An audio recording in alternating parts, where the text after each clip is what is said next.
ಕರ್ನಾಟಕದಲ್ಲಿ ಮಿಂಚಿನ ಸಂಚಾರ ಮಾಡಿದ್ರು ಕಾಂಗ್ರೆಸ್ ಹಾಗೂ ಜೆಡಿಎಸ್ ವಿರುದ್ಧ ಗುಡುಗಿದ್ರು. ಆದರೆ ವಿರೋಧ ಪಕ್ಷಗಳು ಮಾಡಿದ್ದೇನು, ಯಾರು ಏನಂದ್ರು, ಹೇಗಿತ್ತು ವಾಕ್ಸಮರ, ಬನ್ನಿ ನೋಡೋಣ.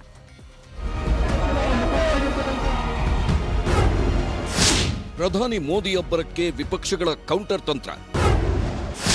ಕಷ್ಟಕ್ಕೆ ಬಾರದ ಮೋದಿ ಈಗ ಮತಕ್ಕಾಗಿ ಬರುತ್ತಿದ್ದಾರೆ.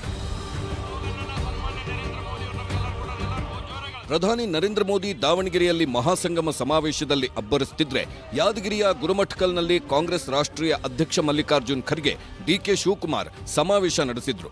ಬಿಜೆಪಿಯವರು ಜಾತಿ ಧರ್ಮದ ಹೆಸರಿನ ಮೇಲೆ ರಾಜಕೀಯ ಮಾಡ್ತಾರೆ, ಮೋದಿ ಬಸವಣ್ಣನ ವಚನ ಹೇಳಿ ಸುಳ್ಳು ಹೇಳ್ತಾರೆ ಅಂದ್ರು ಖರ್ಗೆ. ಭಾಷಣ ಶುರು ಮಾಡುವಾಗ ಒಂದು ಬಸವಣ್ಣನ ವಚನ ಹೇಳ್ತಾರೆ, ಕಾಯಕವೇ ಕೈಲಾಸ ಹೇಳ್ಕೊಂಡಿರ್ತಾನೆ.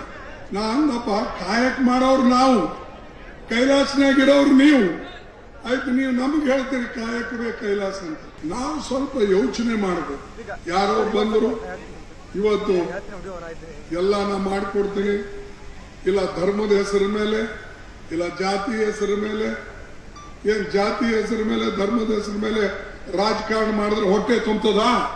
ಚಿಕ್ಕಬಳ್ಳಾಪುರದ ಗೌರಿಬಿದನೂರಿನಲ್ಲಿ ವಿಪಕ್ಷ ನಾಯಕ ಸಿದ್ದರಾಮಯ್ಯ ಮೋದಿ ವಿರುದ್ಧ ವಾಗ್ದಾಳಿ ಮಾಡಿದ್ರು. ಪ್ರವಾಹ ಬಂದಾಗ ರಾಜ್ಯಕ್ಕೆ ಮೋದಿ ಬಂದಿದ್ರ, ಕೊರೋನಾ ಕಾಲದಲ್ಲಿ ರಾಜ್ಯಕ್ಕೆ ಮೋದಿ ಬಂದಿದ್ರ, ಈಗ್ಯಾಕೆ ಬರ್ತಿದ್ದಾರೆ? ವೋಟಿಗೋಸ್ಕರ ಬರ್ತಿದ್ದಾರೆ, ಇದು ಜನರಿಗೆ ಅರ್ಥ ಆಗುತ್ತೆ. ಮೋದಿ 100 ಸಾರಿ ಬಂದ್ರೂ ಏನೂ ಆಗಲ್ಲ, ಕಾಂಗ್ರೆಸ್ ಅಧಿಕಾರಕ್ಕೆ ಬರುತ್ತೆ ಅಂದ್ರು. ಇನ್ನು ಮುಸ್ಲಿಂ ಸಮುದಾಯದ 4% ಮೀಸಲಾತಿ ರದ್ದು ಮಾಡಿದ್ದಕ್ಕೆ ಸಿದ್ದರಾಮಯ್ಯ ಚಾಟಿ ಬೀಸಿದ್ರು. ಬೇಕು ಅಂತ ಅವರಿಗೆ ತೊಂದರೆ ಕೊಡೋಕ್ಕೋಸ್ಕರ, ಅವ್ರಿಗೆ ಅನ್ಯಾಯ ಮಾಡೋಕೆ, ಅಲ್ಪಸಂಖ್ಯಾತರಿಗೆ ಮಾಡಿರ್ತಕ್ಕಂಥ ದ್ರೋಹ. ಪ್ರವಾಹ ಬಂದಿದ್ರ, ಕೊರೋನಾ ಬಂದಿದ್ರ, ಮತ್ತೆ ಈಗ ಯಾಕೆ ಬರ್ತಾವ್ರೆ? ವೋಟ್ಗೋಸ್ಕರ ಬರ್ತಾವ್ರೆ. ಜನ ಅರ್ಥ ಆಗಲ್ಲ. ಇದು ಮೋದಿ 100 ಸಾರಿ ಬಂದರೂ ಕೂಡ ಏನೂ ಆಗಲ್ಲ. ರಾಜ್ಯಕ್ಕೆ ಪ್ರಧಾನಿ ನರೇಂದ್ರ ಮೋದಿ ಪದೇ ಪದೇ ಬರ್ತಿದ್ದಾರೆ, ಶಂಕುಸ್ಥಾಪನೆ ಮಾಡಿ ಹೋಗ್ತಾರೆ.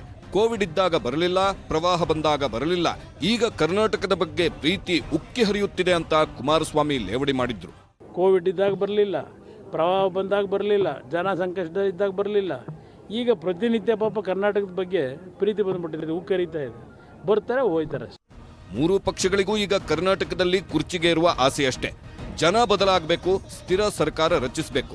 ಇಲ್ಲದಿದ್ರೆ ಕರ್ನಾಟಕದಲ್ಲಿ ಇಂಥ ರಾಜಕೀಯ ಕೆಸರೆರಚಾಟ ನೋಡ್ತಾನೇ ಕೂರಬೇಕಾಗುತ್ತೆ. Bureau report, news 18. ಮೋದಿ